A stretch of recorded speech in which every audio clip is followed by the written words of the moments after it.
En qualité de président du conseil d'administration du Philosopha et du Stein, je déclare ouverte la 23e semaine philosophique de Kisangani allant du lundi 3 au vendredi 7 mars 2005. Merci de votre attention.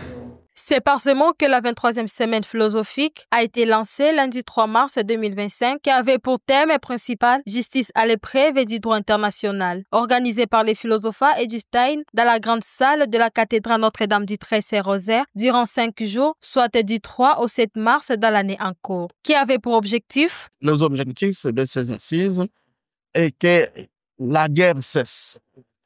Premièrement, que la guerre cesse, que la paix revienne dans tous les territoires sur cette planète Terre et que la justice soit inclusive, qui est la distribution équitable de biens que Dieu a offerts à l'humanité. Pour ce faire, la session a eu les concours de 8 communications qui ont été abordées comme sous-thèmes, à l'occurrence de 2 communications par jour pour mieux développer le thème principal. À savoir, le premier jour a eu l'intervention du professeur ordinaire Gilles Maïdika sous le thème Fondements métaphysiques de la justice et du droit, approche philosophique. Il a défini le droit comme ensemble des règles qui régissent la société afin que cela soit ordonné. La deuxième communication a porté sur les fondements anthropologiques de la justice et du droit donné par le professeur Kimoni.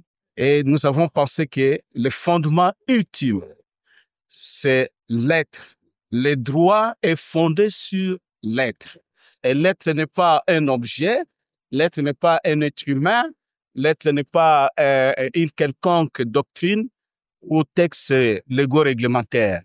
L'être est ce par quoi les droits se justifient dans la mesure où les droits visent la droiture, visent le respect de la dignité humaine. Et dans ce sens-là, les droits n'est qu'un des modes de manifestation de l'être. Voilà pourquoi nous avons dit que le droit international est apparemment une sorte de méconnaissance, voire même de violation des droits individuels et des droits des groupes culturels bien constitués qui ont aussi à reconnaître et à exhiber leur existence à travers les nations du monde. Le deuxième jour, 2 autres professeurs ont intervenu. Il s'agit du professeur Moïla Chiembe qui a parlé sur la genèse du droit et de la justice internationale et la communication du professeur Richard Kadieboué qui a exposé sur la justice internationale et conflits dans le pays des Grands Lacs. De cet exposé, ce qu'il faut noter, c'est que la justice internationale existe, mais c'est une justice à 2 vitesses.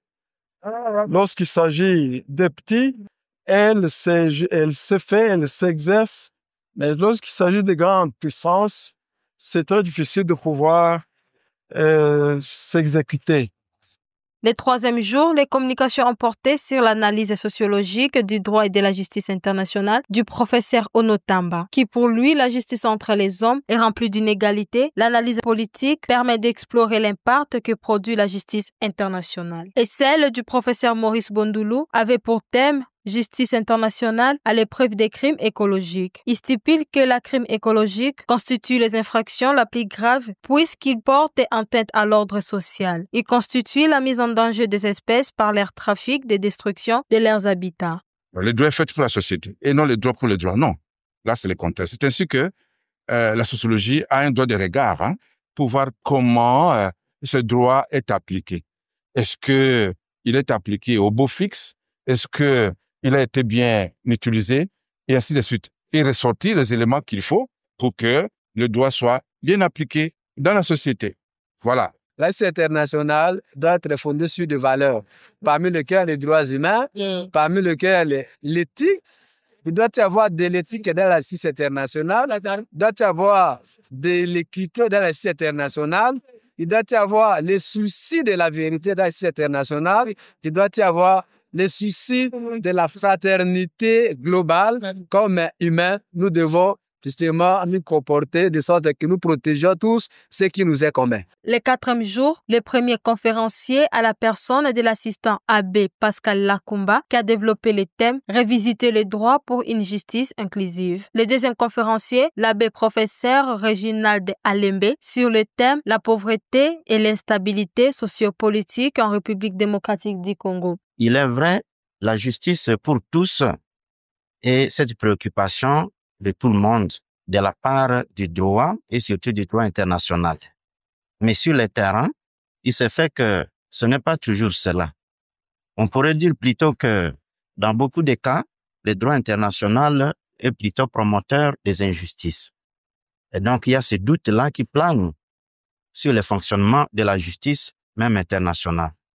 Et pourquoi il n'y a pas une bonne justice? Parce que l'État, qui a la prérogative de faire la justice sociale, ne fait pas son travail. Et on remarque que en RDC, il y a des éléments sur lesquels on peut voir comment la justice peut changer la situation sur le plan de l'éducation, que tout le monde ait une éducation, une bonne éducation pour augmenter les chances d'améliorer leur vie. Mais il y a par exemple aussi le domaine de la justice légale. L'accès à la justice à tout le monde doit être garanti.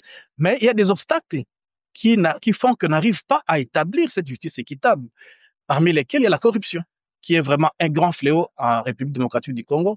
Mais il y a aussi l'impunité, la faiblesse de l'État qui n'arrive pas à tout contrôler parce que les textes, il y en a, mais l'État ne sanctionne pas, par exemple, l'impunité.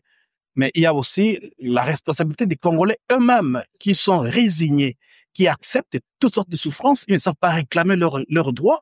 Et c'est comme ça que parfois on a l'impression qu'on n'avance pas. Enfin, le 5e jour, il était question d'adopter un rapport général de ces assises en apportant quelques amendements, approbations et recommandations. Après la lecture du rapport général, la 23e semaine philosophique a été clôturée par le père Gaylor, délégué supérieur de Montfortin de l'Afrique francophone. Cela étant, je déclare close cette 23e semaine philosophique portant sur la justice à l'épreuve du droit international. Je dis et je vous remercie.